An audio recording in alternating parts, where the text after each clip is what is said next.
大家好，我係阿比，今日就講3月遊戲短評同感想啦。咁3月就玩咗4隻 game，其中2隻就係合作 game 嚟嘅。第一隻要介紹嘅係 Manether 曼菲斯傳奇，一隻以埃及做主題嘅策略遊戲。大致講講主要玩法啦。遊戲玩3個時代，每個時代得9個行動嘅啫，咁總共27個行動就會完 game。行動有3種嘅，每款都會做3次。第一種行動係放工人，咁個人版圖上呢有3塊行動板連住3隻工人。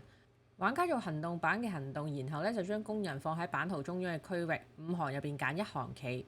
如果想企嗰格呢本身係有其他米寶，就要支付翻相應嘅魚嘅費用。嗰5行嘅企位取決在於執行第2種行動。咁有將米寶右移下一格，聖甲蟲呢就會升級。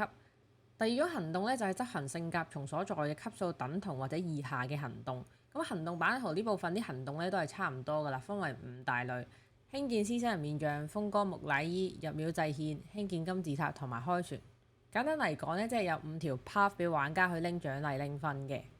而第3種行動呢，主要就係補翻1塊行動板俾下一個時代用。咁每個時代結束呢，都會結算1次分數，例如船嗰部分嘅任務分、版圖上樽同羽毛差距嘅分數、金字塔上面嘅 multiplier 分數等等。去到新一個時代咧，就拎資源啦。咁 turn order 嘅順序就會由最低分開始，3輪過後最高分嘅玩家贏。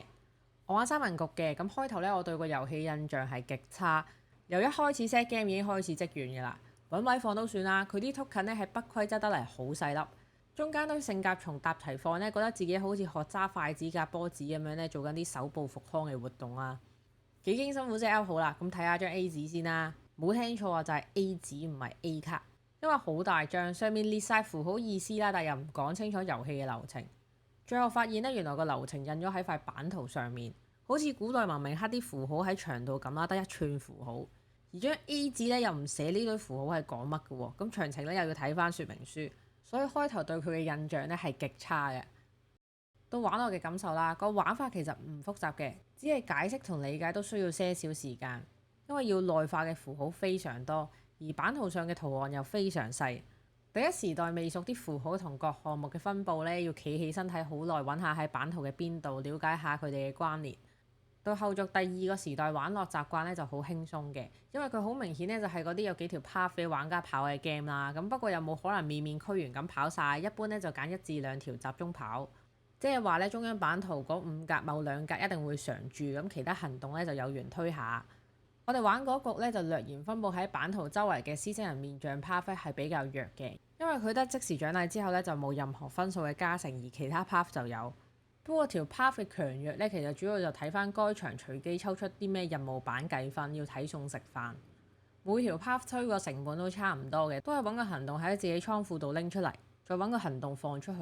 咁過程冇話要額外俾唔同嘅 cost 嘅。我覺得佢行動選擇嘅部分咧係幾有互動。因為玩法上呢，如果該格有其他米寶，就要支付翻相應魚嘅費用。而當放嗰陣俾咗1次錢，到下個玩家將米寶右移，咁到自己嗰陣呢，又一定要右移，就再要俾多次錢啦。所以放工人個位呢，係玩家互相制衡嘅位置嚟嘅。好多時啦，我留意到其他玩家想放工人埋嚟嗰陣呢，就會做下其他嘢卡住個位，希望可以耗用對手多啲魚嘅。過程要留意住對手版圖上有啲咩建築去推斷佢會想企邊格，呢部分都唔差嘅。總結嚟講呢，我覺得隻 game 體驗過就算啦，佢唔算複雜嘅，只係符號太多，睇落好似好難咁樣啦。同埋內化堆符號咧都需要啲時間嘅。不過我欣賞佢 overdraft 行動嗰部分嘅，令玩家之間呢嘗試推算下個時代對手會做咩，從而卡佢。但係成隻 game 得分位咧都係由好多細碎嘅嘢所組成，玩落唔算爽快嘅，咁所以隻 game 咧都係體驗過就算啦。第2隻要介紹嘅係 Tales from the Red Dragon Inn 紅龍酒館的傳說合作嘅 campaign game。咁遊戲總共有4章，每章又分咗幾節，玩法非常簡單，每回合咧都只係圍繞住3個階段，準備同目標階段咧都係啲 admin upkeep 嘢啦，例如啲角色能力冷卻減1，摘怪獸識睇佢呢輪做咩行動，地圖上某類陷阱圓槍仲企喺度就要扣血等等。而戰鬥嘅階段咧就會隨機抽 turn order 睇怪定角色行先。輪到玩家嗰陣咧，就可以做卡上啲技能，技能分為行動同詭計2款，每輪可以做2個行動同1個詭計，能力都係啲移動或者攻擊嘅技能。有啲攻擊技能咧限咗全 game 用嘅次數，而有啲用完咧就會有冷卻嘅時間。重複上述嘅流程咧，直到完成該節嘅遊戲目標，並且冇玩家死亡就會一齊贏 game 㗎啦。咁我玩三人局老手嘅難度，遊戲長度大約就1個半鐘內一場。之所以唔玩傳說難度咧，係因為老手難度打怪都已經成日喺度一滴一滴執啲血量 token 啦，個 upkeep 嘢係好煩嘅。傳說級嘅難度高咗咧，只係在於多怪咗，其他都係一樣。所以唔想 admin 嘢重複咁多次咧，都係玩老手算啦。首先不得不讚呢係呢隻 game 個 set game 超輕鬆，真係好方便嘅。佢包好分晒呢一張就係某堆怪，堆怪啲立板咧都唔使點揾，而啲怪個技能咧就喺晒塊 map 度噶啦。雖然同一隻怪啦，啲能力每次都有所微調，亦好容易理解嘅。玩法流程咧亦都寫晒落塊 map 度噶啦，所有嘢都一目了然，令遊戲5分鐘都已經可以開 game，個設計係幾好嘅。咁之前智障就話咧上網睇有人用佢同 Gloomhaven 嚟比較啦。咁我自己本身都好中意 Gloomhaven，但係咧我玩咗一個大章節加多幾章之後咧，只可以話除咗都係地形探險，有啲綠邊形移動格啊，有困難地形陷阱扣血咁樣咧，我完全睇唔到佢哋有一絲嘅類同。佢哋兩者嘅級數太唔同啦，呢隻簡單極多。由玩法方面講起啦，我覺得呢隻思考深度咧係好淺薄嘅。佢飾面保底咧點都一定扣到一滴血，佢其他飾面咧就係啲扣一滴血再加粒強力啲嘅黑色色俾玩家之後用。最後面咧就係扣2滴血嘅，而根據我只係玩咗前期嘅技能啦，咁技能好多時咧都係單純睇粒飾面嚟做結算，最多有啲保底又加一點攻擊或者加啲弱化狀態咁樣啦，唔似 Gloomhaven 咁啦，有多啲喺乜乜條件下會加大個攻擊力或者範圍，攻擊類型會比較多變化嘅。咁正因為咧呢隻好簡單嘅關係咧，遊戲好多時我都覺得好悶同好冇挑戰性嘅，過程係完全唔會有要做啲咩艱難取捨嘅時候嘅。例如 Gloomhaven 啲卡牌咧有得用大絕，張牌用完就會碎咗，要下個 map 再用。冇卡用玩家咧又會喺該場 exhaust 咗喎，咁令到玩家決定咩時候用個時機都好重要，好有種燃燒自己去成全大局嘅合作感啦。咁但係呢隻咧完全冇呢啲緊張嘅關頭噶。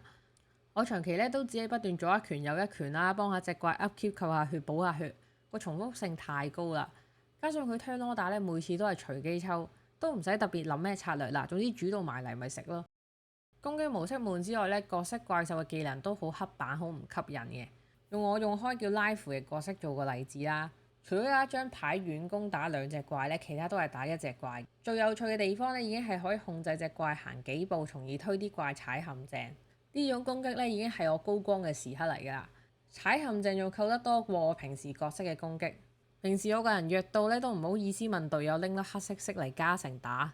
咁開頭咧我都仲覺得輔助角色唔夠攻擊係好正常嘅，角色起碼有得開幻影分身啦。但係玩咗幾輪咧已經厭咗佢哋係零攻擊，佢功用咧只係開出嚟當個盾啦，分散怪嘅注意。雖然有用嘅，但係發揮好單一。而後續呢啲幻影的確係有攻擊能力㗎，咁但係又係好單調咁擲粒色。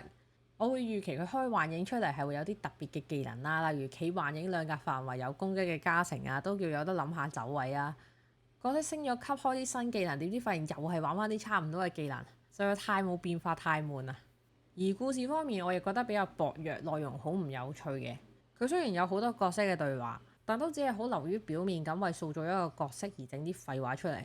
例如好戰派嘅角色咧，永遠都係講嗰啲我未打夠啊，或者呢啲只係夠我熱身咋，對劇情零推進嘅廢話啦。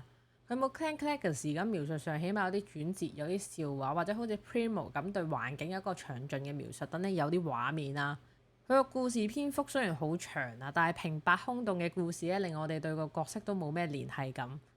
最後戴翻頭盔先啦，我哋只係玩到第2章第2關咧就停咗噶啦。唔知後續技能同故事發展會唔會話吸引啲啦？咁但係就住現階段體驗呢，我哋就要唞唞先啦。對比市場上唔同嘅地形探索 game 啦，佢實在太過冇新意同埋挑戰性。角色技能同攻擊模式都太簡單同埋刻板，打到成日就係做埋啲 upkeep 嘢一滴一滴扣啦，打得好唔爽快嘅。玩完又冇咩成功感同期待佢往後嘅劇情，玩落其實都幾無聊嘅。咁所以呢隻 game 嘅評價就中等偏下啦，體驗過就算啦。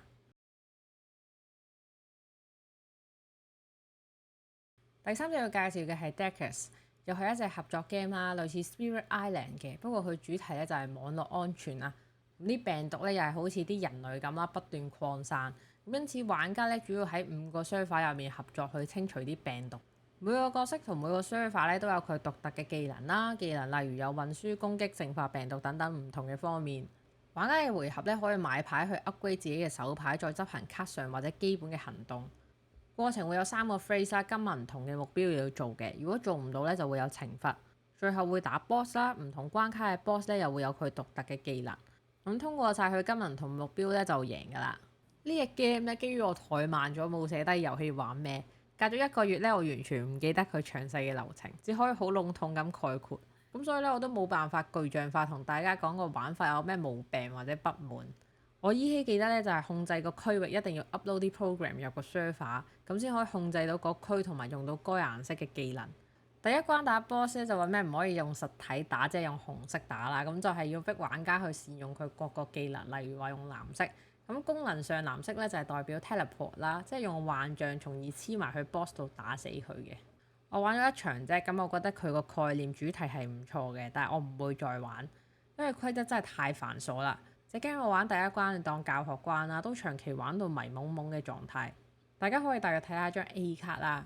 咁佢啲字細圖案細啦，圓圈正方形一個唔小心睇錯咧，又可以理解錯卡牌嘅意思㗎啦。我最大印象咧，亦都係佢對圓形同方形嘅 tokens。雖然符號係一樣啦，但係佢哋表達緊唔同嘅嘢。圓形係一個 program 嘅狀態，裝咗入 server 咧先會變方形嘅。又唔知要集合幾多個喺度變嚟變去啦。啲 token 太細太似嘅關係咧，我同另一個棋友成日記錯嘢同埋判斷錯當前嘅狀態，要靠智障 whole game 心水清去引導我哋。佢話呢隻 game 咧，佢單人玩都好辛苦嘅，細 rules 瑣碎嘢非常多。開頭玩咧，其實都係盡力玩啱隻 game。打 boss 嗰陣咧，係感受到通力合作嘅，唔係自己顧自己就得。但係佢玩法真係太煩啦，所以隻 game 咧體驗過就算啦。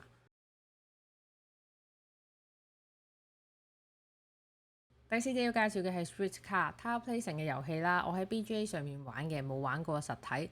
開 game 前咧，玩家會隨機抽取數字同要去嘅地方。咁玩家一輪咧就可以喺5塊 tiles 入邊揀2塊 tiles 放，或者完成線路去開車嘅。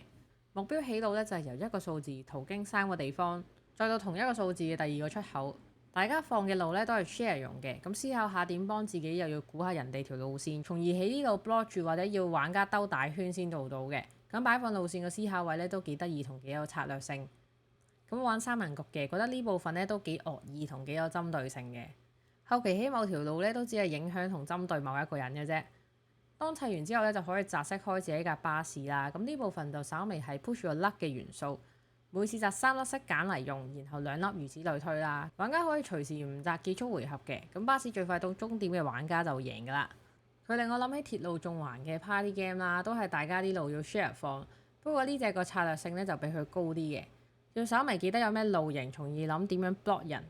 起路個拼圖感咧亦大啲嘅，同埋多一步要開埋巴士啦。但我略嫌呢隻 game 咧有啲難後追嘅，俾人惡意 block 一 block 條路冇適合 tiles 嘅話咧，就要兜個大圈。人哋開到車自己未開到咧，差一 round 就已經有啲距離㗎啦。咁鐵路縱橫個歡樂性彈性就會高啲嘅。鋪路 game 呢個主題咧我都幾中意嘅，不過隻 game 咧3至4人玩，我覺得就差唔多㗎啦。雖然每人只係放2塊 tiles 啦，但係都已經夠扭到人去山卡拉㗎啦。俾人夾擊咧，應該會玩到好無奈嘅，好難憑住嗰2塊去抗衡。咁呢個 game 都中規中矩啦，唔算好悶嘅，玩家之間都多互動。有興趣咧，大家可以 BGA 體驗下嘅。最後都想補充翻1月講過嘅 Just Three Fold 3折不撓。雖然我講過唔識接啊，隻 game 唔啱我啦，但因為好唔憤氣嘅關係咧，我問咗朋友借啦。經過我每日翻工 lunch time 抽啲時間喺度接，我終於成功接晒嗰30關。發現隻 game 咧最難嘅關已經係前面，後面反而簡單得多。又或者係接得多嘅關係啦，已經熟悉咗圖案同張紙之間個比例。關卡越後咧越得心應手，悟出咗咧遊戲嘅巧妙，在於望清楚張紙顏色嘅分佈同埋題目嘅圖案。